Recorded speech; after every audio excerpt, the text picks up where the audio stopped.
అంటే మేము ఆగే హక్కు లేదా, ప్రశ్నించేటువంటి హక్కు లేదా?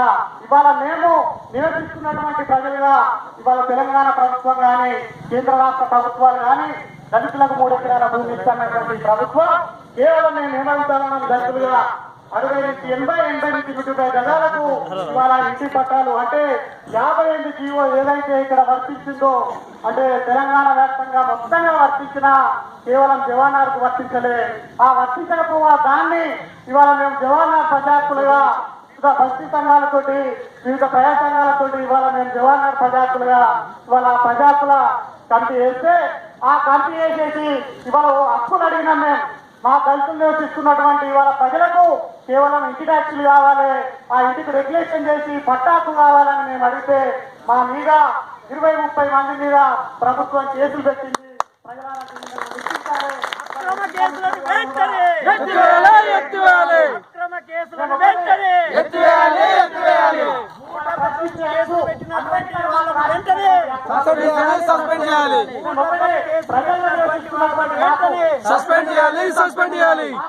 ఇవాళ ఈ హక్కులు ఈ పౌరత్వ దినం పౌరులుగా అడిగేటువంటి హక్కు లేదా? మాకు ఈ హక్కులు అడిగితే ప్రశ్నించే గొంతులు మొక్కేయడానికి ఇవాళ కేసులు పెట్టా ఉన్నది.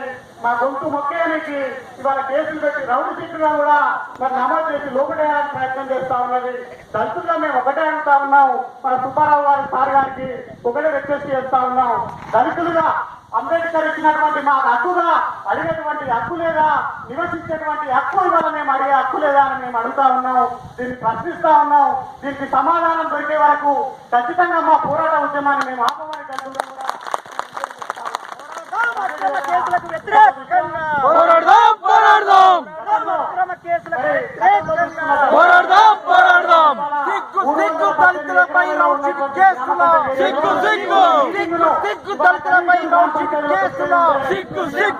కాకుండా వెలివేసినట్టు గ్రామాలలో వెలివేసినట్టు మా మాయమాయిల వాడలు ఏ రకంగా ఊరవతలా ఉన్నాయో ఈ మీటింగ్లు కూడా ఇక్కడనే ఊరవతలు అరేంజ్ చేసినందుకు కూడా దీన్ని వాళ్ళ దళితులుగా మేము ఖండిస్తున్నాం, వ్యతిరేకిస్తున్నామని కూడా మేము చెప్తా ఉన్నాం.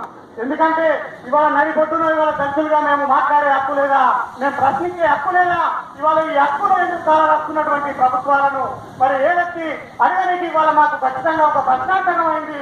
ఇవాళ మాకు హక్కు లేదా అని మేము అడుగుతా ఉన్నాం. దీనికి అనుగుణంగా ఏదైతే ఉందో కేవలం దళితులుగా ఇక్కడ దళితులుగా నివసిస్తున్నటువంటి వాళ్ళు మరి 120 గజాల నుంచి మరి 120 గజాల వరకు కనీసం ఇవాళ ఇంటి హక్కు కనీసం ఒక బిలు ఉడాల పేరుతో విడదీస్తూ రెవెన్యూల పేరుతో విడదీస్తూ దళితులు నివసిస్తున్నటువంటి ప్రాంతాలను ఇవాళ తీసేయాలని చూస్తా ఉన్నది. మల్టీనేషనల్ కంపెనీలకు అమ్ముకోవాలని చూస్తా ఉన్నది. మరి ఇక్కడ నివసిస్తున్నటువంటి పేద ప్రజలు దళితులు ఎక్కడ పోవాలని మనం మేము ప్రశ్నిస్తా ఉన్నాం, అడుగుతా ఉన్నాం. మా సారు కూడా వినయించుకుంటా ఉన్నాం. మరి ఒకటే ఇవాళ కేవలం మరి దళితులకు 3 ఎకరాలు ఇస్తున్నటువంటి ఇవాళ తెలంగాణ ప్రభుత్వం మరి ఇక్కడ కనీసం 2500 ఎకరాలకు కడిలేస్తే వాటికి ఇవాళ మేము ఒకటే అడుగుతున్నాం. ఆ కడిలేసిన ఇవాళ దళితులకు 3 ఎకరాల భూమిని మేము అడుగుతలేము. కనీసం నివసిస్తున్నటువంటి వాళ్ళకి ఇవాళ నివాస హక్కు ఇవాళ పట్ట హక్కు కల్పించేసి ఇంటి ట్యాక్సులు కలిపియమని అడుగుతా ఉన్నాం. మరి ఇవాళ కేసీఆర్ గారికి ఇవాళ ముఖ్యమంత్రి గారికి ఇవాళ ఒక రకంగా తెలంగాణలో ఉన్నటువంటి ఆనాడు తెలంగాణ ఉద్యమంలో అనేక వర్గాలుగా అనేక ప్రాంతాల నుంచి వచ్చినటువంటి ప్రజలు మరి వివిధ రకాలుగా ఇవాళ తెలంగాణ ఉద్యమం నుంచి మరి ఈ నుంచి సమ్మక్క సారక్క వరకు కూడా పాదయాత్ర చేసినటువంటి చరిత్ర ఉంది. కులాలకు మతాలకు అతీతంగా రాజకీయాలకు అతీతంగా ఇవాళ తెలంగాణ కోసం మేము కొట్లాడితే ఈ కొట్లాడినటువంటి తెలంగాణలో నివసిస్తున్నటువంటి దళిత ప్రజలను కేవలం ఇవాళ ప్రభుత్వాలు గుర్తించినటువంటి పరిస్థితిలో ఉన్నాయి. ఇవాళ మేము ఒకటే మన ఎస్సీ కమిషనర్ గారికి సుబ్బారావు సార్ గారికి విన్నవించుకుంటున్నాం. దయచేసి అయ్యా ఇవాళ ఇక్కడ ఉన్నటువంటి పేద నివాస హక్కు కల్పించండి. అత్యధికంగా ఇక్కడ వచ్చినటువంటి వాళ్ళు దళితులే ఉన్నారు.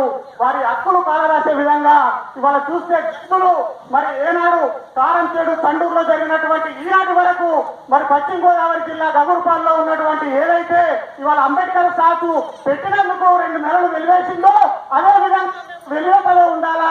ఇవాళ ప్రజలు ఇవాళ జవానాల్లో ప్రజలు నివసించాలా?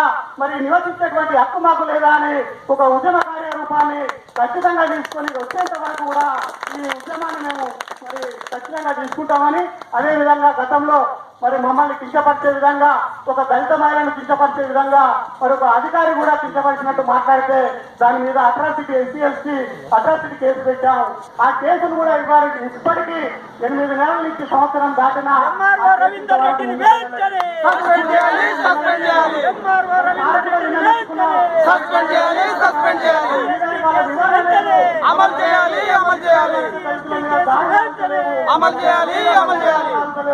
ఇప్పుడు ఉన్నటువంటి దళితులలో అత్యాచారాలు ఇవాళ కేవలం ఆనాడు అంబేద్కర్ మన కేసీఆర్ గారు అన్నట్టు ఒకటే, ఆనాడు అంబేద్కర్ గారు ఏదో రకంగా ఉద్యోగం చేస్తున్నటువంటి క్రమంలో ఆనాడు మరి ఉద్యోగం కోసం చేస్తున్నటువంటి ఒక పియ్యను నీళ్లు అయితే ఆ కుండలో ఉన్నాయి నీళ్లు తాగు అనే విధంగా మేమెందుకు ఇవ్వాలని ఒక ప్యూను కూడా అడిగిన సమాధానంగా మా ప్రజలందరూ అడుగుతా ఉన్నారు. ఆ నివాస హక్కు కానీ ఇవాళ దళితుల హక్కులు కానీ అడిగినటువంటి మరి పౌరత్వ దినంగా మాకు హక్కు ఉన్నదని తెలియజేస్తూ మరి ఒక విధంగా ఏదైతే దళితుల మీద అత్యాచారాలు ఆగాలి, దళితుల మీద జరుగుతున్నటువంటి దాడులు ఆగాలి, ఈ మనవాళ్ళ కుట్రలలో భాగంగా ఏదైతే దళితుల మీద ఇవాళ మతాల పేరుతో కులాల పేరుతో జరుగుతున్నటువంటి దాడులు ఆగకపోతే దళితులు మొత్తం చైతన్యవంతమవుతారు, దాని మీద ఉద్యోగ రూపాన్ని తీసుకుంటారు. ఖచ్చితంగా ఈ ప్రభుత్వాలను ఏ ప్రభుత్వాలు వచ్చినా దళితులకు ఇవాళ మోసమే జరుగుతుంది, ఇవాళ కుట్రనే జరుగుతుంది. కాబట్టి ఇవాళ దీన్ని మరి అర్థం చేసుకోవాల్సిందిగా కోరుతూ ఈ అవకాశం ఇచ్చినటువంటి వారికి జేపీలు ఉద్యమాలను తెలియజేస్తూ